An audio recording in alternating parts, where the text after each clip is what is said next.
స్వాతంత్ర సమరయోధులు ఇప్పుడు స్వర్గంలో ఉన్నారా నరకంలో ఉన్నారా మీ పుస్తకం ప్రకారం? నేను చెప్తున్నానండి.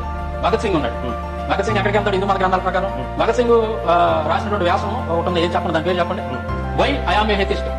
వై ఐఆమ్ ఏ హేతిస్ట్ అని ఒక వ్యాసాన్ని రాశాడు. అది ఆ రోజుల్లో చాలా పత్రికల్లో ప్రచురించబడింది. భగత్ సింగ్ ఎవరు? ఒక హేతువాది. హేతువాదులు అంటే నాస్తికుడు. నాస్తికుడు అంటే దేవుడు నమ్మనటువంటి వాడు. నాస్తికుడు అంతా నరకానికి పోతారని చెప్పి అడుగుడుగా రాసింది గ్రంథాలు.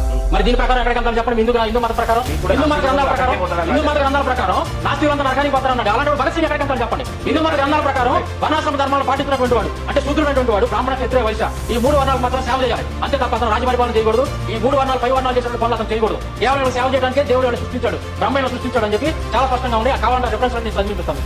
అట్లాగా దాని ప్రకారం హిందూ మత గ్రంథాల ప్రకారం ఛత్రపతి శివాజీ స్వర్గానికి పోడు.